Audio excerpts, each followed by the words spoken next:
So I'm here with MC Offkey, and we've been talking about music being a positive outlet to overcome troubled times. So Offkey, when did you decide to sort of take music from something you enjoy to something that could be something you could make and into a positive thing in your life? I think you'll find it wasn't until I started getting into trouble that music was such a great outlet for me, and I started really finding my passion in honing my art. And it wasn't until I kind of hit a kind of rock bottom almost that that music really kind of took its place for me in my life, really. And when do you think that it turned into something that was something you could rely on over a long period of time? Has it been something that's always been there? No, as a young person, I used to get into a lot of trouble, and I found it very hard to articulate how I was feeling, what was going on for me, and it was through finding music that I kind of found a way of expressing myself, and that was when me and music and our relationship really kind of kicked off. I like that, your relationship with music. So yeah, basically, so then you started having this relationship, it got you out of trouble, you could articulate yourself and express yourself. Was it something, what would you do if music wasn't there now, over the periods that you've had recently? Well, I think you'll find, like, losing my mum 5 years ago to cancer was it was like a real sudden thing. You know, she was diagnosed, and six weeks later she was gone. And through that time, music was something that I held very close and held very dear, because it really carried me through a time when I didn't have to get up and go to kind of to push and persevere through, but somehow music and having that time where I could express my feelings, put them down on paper in the form of a poem or a song, kind of really carried me through. Okay, that's great. So what like, now that you've got this thing that you enjoy doing, I know that it was something that it got you out of trouble before, but now it's more something that you kind of, I know you want to sort of take it professionally. That's what you've been doing for the past years. Well, thanks to people like the Latin Dub Sound System, Million Dapper Records, I've been really fortunate to kind of tour places like Glastonbury, perform at some of the biggest festivals in Britain, which was like an amazing experience for me, performing in some of the venues that as a child kind of always wishing and dreaming and aspiring to perform in there.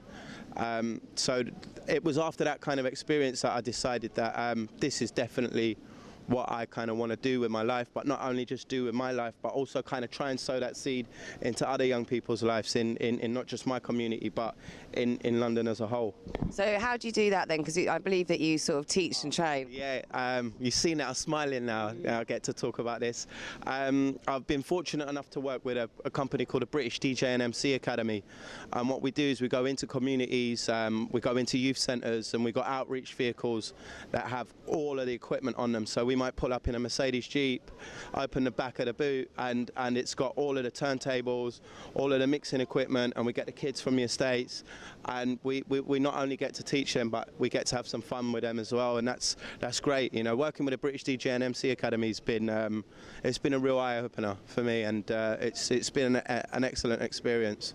Do you find that with these kids that you talk to, do you think that you like help them? You can see a positive outlet that you're giving to them that you had? For sure. It's funny because we do like a 10-week program, and I'll go in at the first 10 weeks, and at the start it's funny because you get to see these real shy individuals who are really unconfident, very kind of insular, and you get to see them blossom and grow, and the self-confidence start going from someone who's scared of performing, who really doesn't want to do it, to someone who's absolutely, like, at the end of 10 weeks they're just like, I want to get on stage, yeah, I want to do it again. And it's like, seeing that for me, that's food for my soul.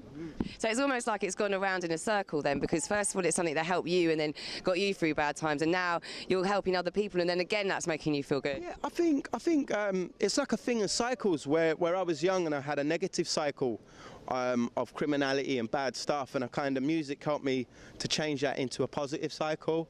And I believe when we put positivity into something, and when we keep that positive momentum, wonderful things happen, and I believe that's what's happened in my case, you know. And what would you say to people who don't have sort of a positive outlet like music, and they're going through a bad time? What would you say? I think I think that everybody has something that can touch that passion within them.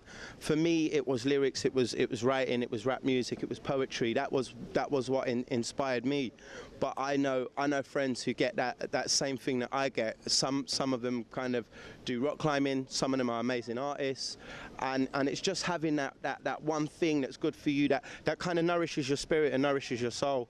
And I think really fundamentally that's what we break it down to, because when we've got that little something that can make us feel special, whether it's professional or non-professional, I think that's something that really needs to be harnessed and cherished, and also saying to like parents out there whose children want to be musicians and are finding this positive outlet, you know, also to those people, you know, you've got to encourage this, you know, even though we may not want them to be a musician or something, as a positive outlet. It's very important for parents and elders to kind of help out with that and support it. Okay. And where do you see yourself with your sort of, now that you're doing music more professionally, where do you see it going in a couple of years, and can people keep up to date with you? We're gonna release my first single at the end of this summer. So it's really kind of fingers crossed. As long as I get the music out there and people get to hear the music, I'm really not bothered. You know, for me, this music thing, it's not about making millions of pounds. It's about getting my music out there, getting to tell my story, and hopefully getting people to like my story and liking what I do. That's the ultimate goal for me. Okay, that's great. Thanks for chatting to us. Thank you very much, Barbara B. Thank you.